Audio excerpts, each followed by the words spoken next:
जैसे आप हैं इस पृथ्वी पर, ऐसा ना कभी कोई था और ना कभी कोई होगा। जो आप हैं, आप जिस प्रकार रोते हैं वह आपका रोना है। जब आप हंसते हैं तो जिस प्रकार आप हंसते हैं वह आपका हंसना है। ये जो सिग्नेचर आ रहे हैं ये फिर कभी नहीं होगा। आप जैसे हैं बहुत अच्छे हैं, पर आप जैसा कोई इस दुनिया में ना है ना होगा।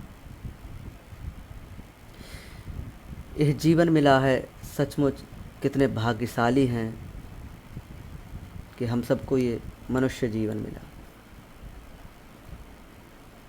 अब हम लोग ये शब्द सुनते ही भाग्यशाली तो आश्चर्यचकित हो जाते हैं, क्योंकि अगर कोई अभागा है तो वह है जो भाग्यशाली होते हुए भी अपने आप को भाग्यशाली नहीं समझता है। क्योंकि सबसे पहले वह कौन सी चीज़ों को देखता है, वह देखता है अपनी समस्याओं को, अपनी मुश्किलों को। जब सारे दिन रात की चिंता सताती है, सवेरे उठता है मनुष्य, और भारत का तो कहना ही क्या। एक दृष्टांत है, एक दिन एक राजा उठा अपने पलंग से, खिड़की के पास गया, खिड़की खोली और उसने देखा एक व्यक्ति नीचे खड़ा हुआ है।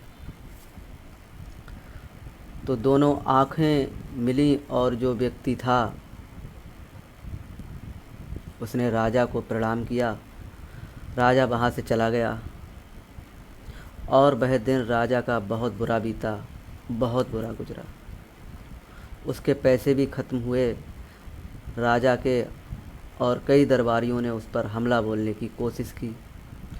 उसका मतलब उसका सारा दिन खराब हो गया। जब शाम का टाइम आया, शाम का समय आया, तो राजा सचमुच में बहुत गुस्से में आया कि आज का दिन इतना बेकार, इतना ख़राब, इतनी मुश्किलों से भरा झेलना पड़ा। ज़रूर इसके पीछे कोई कारण होगा, कोई राज होगा, कोई रहस्य होगा। तो उसने सोचा, हाँ, सवेरे जब मैं उठा था तो मैंने खिड़की खोली तो मैंने एक व्यक्ति को नीचे खड़ा देखा। तो राजा ने तुरंत सब जगह ऐलान कराया कि वह जो व्यक्ति है वह सामने आए। तो गरीब ब्राह्मण था वह आया राजा के सामने। राजा ने पूछा कि तुम वही व्यक्ति हो जिसकी नज़र हमसे मिली आज सवेरे सवेरे? कहा, हाँ महाराज, आपके दर्शन हुए सवेरे। राजा ने कहा, ठीक है। अपने सिपाहियों को राजा ने संकेत दिया, इसका सिर इसके धड़ से अलग कर दो, इसका सिर काट दो, इसे मार दो। ब्राह्मण बोला, महाराज क्यों? राजा ने कहा, जब मैं सवेरे सवेरे उठा सब कुछ ठीक था, उसके बाद मैंने खिड़की खोली, तेरा चेहरा देखा और सारा दिन मेरा इतना ख़राब हो गया, इतना ख़राब हो गया, इतना ख़राब हो गया, इतना ख़राब हो गया कि मैं कह नहीं सकता। वह सब तेरे कारण हुआ। अगर मैं तेरा मुंह नहीं देखता तो ये सब कुछ नहीं होता। ब्राह्मण बोला, महाराज ठीक है, आप राजा हैं, जैसा आप आदेश कहेंगे वो होगा, पर ज़रा सोचिए कि मेरा दिन कैसे बीता होगा। मेरा तो सिर से धड़ अलग होने जा रहा है, और वह सिर्फ इसलिए क्योंकि मैंने आपका चेहरा देखा। आपने मेरा चेहरा देखा तो ठीक है, आपको कुछ मुश्किलें हुई आपके इस दिन में, परंतु मैंने देखा मैं मरने जा रहा हूँ। तब राजा को समझ में आया, अरे मैं किस चीज़ के लिए पीछे पड़ा हूँ, ये सब बकवास है, इसके पीछे नहीं पड़ना। तो कोई आता है, कोई कहता है सचमुच में तुम भाग्यशाली हो, तो लोग कहते हैं नहीं, क्यों नहीं? हमारा ये हो जाए तब हम भाग्यशाली अपने आप को समझेंगे। जब ये हो जाए तब समझेंगे, जब ये हो जाए तब समझेंगे। पर ये ज़िंदगी भी जितनी चीज़ों में उलझी है, जिनके होने से तुम अपने आप को भाग्यशाली समझोगे, इन वजहों से तुम भाग्यशाली नहीं हो। तुम्हारी नौकरी में तरक्की हो जाए अच्छी बात है, इसकी वजह से तुम भाग्यशाली नहीं हो।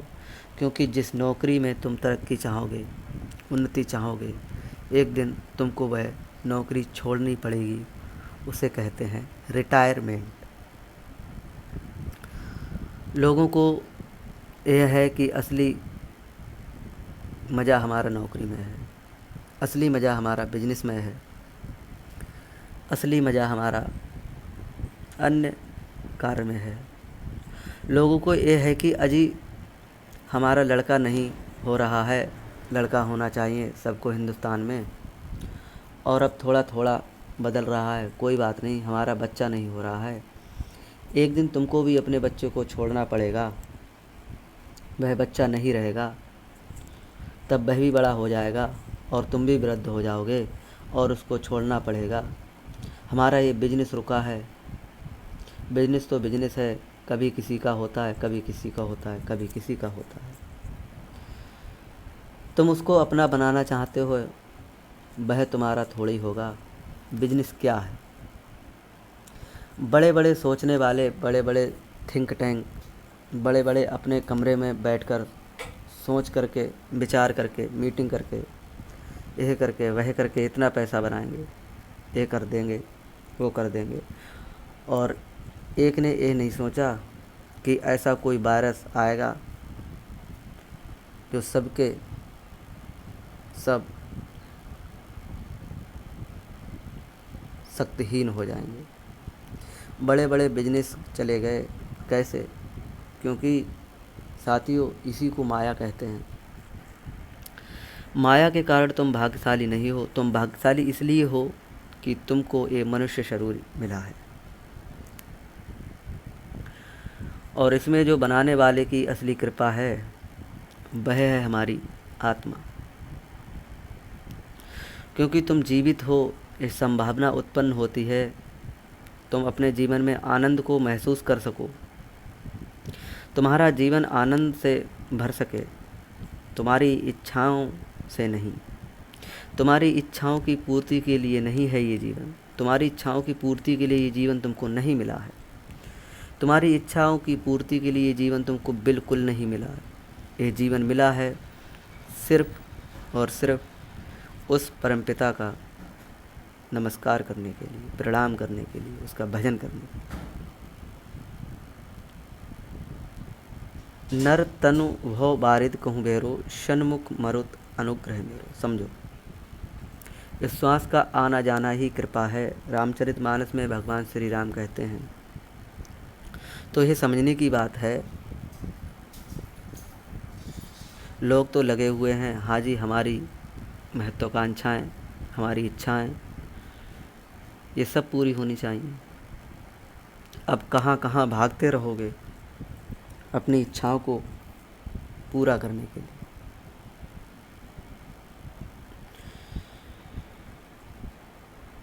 कहाँ कहाँ नहीं भागे। तुमको याद है कब से तुम्हारी इच्छाएं हैं और कब से तुम हो। भगवान से प्रार्थना करते हो, भगवान मेरी ये इच्छा पूरी कर दे। कितनी बार तुम अपने पलंग पर बैठे बैठे ये सोचा होगा, भगवान आज किसी ना किसी तरीके से छुट्टी कर दे स्कूल में। नहीं हुई, क्या करोगे? नहीं हुई, भगवान इस बार पास कर दे, अगले साल मैं और पढ़ूँगा। नहीं, क्योंकि पढ़ाई का भगवान से कोई रिलेशन नहीं है, कोई संबंध नहीं है। जो हम पढ़ रहे हैं उसको हमें अभ्यास में लाना होगा, और ईश्वर सिर्फ जीवन देता है, बुद्धि नहीं देता। अगर ईश्वर बुद्धि देता तो सब बुद्ध होते। बुद्धि तो ठोकरें खाकर घिस के, कहते नहीं हीरा जितना घिसता है उतना ही चमकता है, ऐसे ही जो हमारी बुद्धि है, जो मस्तिष्क है, वो इसी सिद्धांत पर कार्य करता है। क्योंकि दुनिया में दो चीज़ें ऐसी हैं, पैरासूट और माइंड, ये खुलने पे काम करते हैं। इच्छा पूर्ति का साधन नहीं है, कभी नहीं हो सकता। बड़े बड़े गुरु हैं, बड़े बड़े स्वामी हैं, यही लोगों को कहते हैं अच्छा ये कर दो इच्छा पूर्ति हो जाएगी, ये कर दो तो इच्छा पूर्ति हो जाएगी। लोगों को बहका रहे हैं, खुद तो उनकी होती नहीं, औरों के पीछे लगे हुए हैं कि उनकी इच्छा पूरी कर देंगे। जहाँ देखो कहा है कि नर्तन भव बारित कहूँ बेरो, ये भवसागर को पार करने का साधन है मनुष्य शरीर। इच्छाओं की पूर्ति का तो सवाल ही नहीं उत्पन्न होता। मृग नाभि कुंडल बसै मृग ढूंढे बनमाए, ऐसे घट घट ब्रह्म है दुनिया जानत ना है। इच्छा पूर्ति का तो सवाल ही नहीं पैदा होता। जल बिच कमल कमल बिच कलियाँ, जामे भवर लुभासी, सोतन त्रिलोक भयो सब यति सती सन्यासी। और आखिरी में है घट में पर दूर बतावे दूर की बात निरासी, है घट में पर दूर बतावे दूर की बात निरासी, मैं सुन सुन आवे हासी। तुम्हारे ही घट में है सफलता और असफलता। इस चीज़ की तुमको तलाश है, वो तुम्हारे अंदर है, वह तुम्हारे पास है, वह तुम्हारे हृदय में है। इसलिए तुम भाग्यशाली हो, हम सब भाग्यशाली हैं। और तुम यह बात ना भी जानो तब भी क्या है, भाग्यशाली तो हो। जानने और ना जानने से क्या होता है। हम एक अज्ञानतावश कमरे में बंद हैं जिसमें सूर्य का प्रकाश नहीं आ रहा है, तो इससे ये सिद्ध थोड़ी होगा कि सूर्य नहीं है या उसका प्रकाश नहीं है। ठीक ऐसे ही हम भाग्यशाली हैं, ये हमें पता नहीं है, क्योंकि हम अज्ञानता के आवरण ओढ़े हुए हैं। कहानी आती है कि एक आदमी जा रहा था, उसको एक कांच का टुकड़ा दिखाई दिया, तो वह नीचे की तरफ उसने सोचा कि ये कांच का टुकड़ा है और किसी को लग जाएगा, अच्छी बात नहीं है, अच्छा नहीं होगा, तो उसने उठाकर उसको फेंक दिया। भला ही काम किया उसने, उसको फेंक दिया। अब फेंक दिया तो एक दूसरे आदमी ने देखा पीछे से, उसने देखा कांच का टुकड़ा नहीं है, हीरा है। उसने उठाकर अपनी जेब में रख लिया। जब जरा इन दो आदमियों के बारे में बात करते हैं, एक जो पहला वाला आदमी खराब है, नहीं, आदमी अच्छा है। आदमी अच्छा है क्योंकि वह भला चाहता है लोगों का। इस कांच के टुकड़े को कोई अपने पैरों में ना चुभा ले चलते चलते, तो उसने कांच के टुकड़े को उठाकर फेंक दिया। दूसरा आता है, वह देखता है तो उसको दिखाई देता है वह कांच का टुकड़ा नहीं है, वह हीरा है। जो हीरे को काटते हैं अभी कट नहीं किया गया, उसको काटा नहीं गया, पर हीरा है, और वो उसको उठाकर अपनी जेब में डाल लेता है। मतलब क्या बड़ी चीज़ है इसमें? सबसे बड़ी चीज़ इसमें यह है कि एक को परख है और दूसरे को परख नहीं है। जिसको परख नहीं है उसने तो सिर्फ एक ही काम किया, कांच का टुकड़ा है और उसे रास्ते से हटाकर फेंक दिया दूर। अगर पहले वाला नहीं आता, दूसरा ही वाला आता, तो वह देखता हीरा पड़ा है, तो वह भी उसको उठा सकता था, अपनी जेब में डालता, ताकि किसी को हानि ना पहुंच पाए। वह तो जेब में है, तो बात हानि पहुंचाने की हो ही नहीं सकती। परख रखिए अपने आप में, सोचिए इस बात को। तो सबसे बड़ा प्रश्न यही है कि क्या आप जानते हैं क्या मिला है हमको? ये मनुष्य शरीर मिला है हमको। ठीक है, एक तरफ तो ये मिट्टी है, दूसरी तरफ तो ये मिट्टी है। 2-3 दिन पहले किसी से बात कर रहा था मैंने कहा ये मेरी मिट्टी है, ये वाली, ये साधारण मिट्टी नहीं है। ये इसलिए साधारण मिट्टी नहीं है क्योंकि जब भी हम स्कूल जाते हैं, Monday, Tuesday, Wednesday, Thursday, Friday, Saturday, ये तो मिट्टी बनी है। इसमें तो सब समाहित हैं, बस फ़र्क इतना है कि ये सांस ले रही है मिट्टी। तो कुल मिलाकर ये निष्कर्ष निकलता है कि सचमुच में बहुत भाग्यशाली हैं।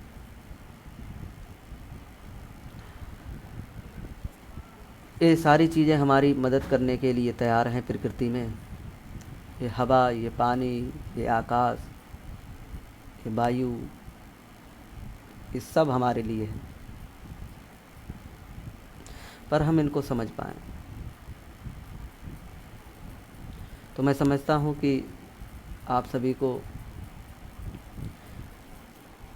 ये बातें समझ में आई होंगी, और नहीं भी समझ में आई हैं तो मैं इसमें कुछ नहीं कर सकता। मैं गलत हो सकता हूँ, मेरी बातें गलत हो सकती हैं। मेरी बातों को इतने प्रेम और शांति से सुना, इसके लिए मैं अनुग्रहित हूँ। और अंत में सभी के भीतर बैठे परमात्मा को प्रणाम करता हूँ। मेरे प्रणाम स्वीकार करें।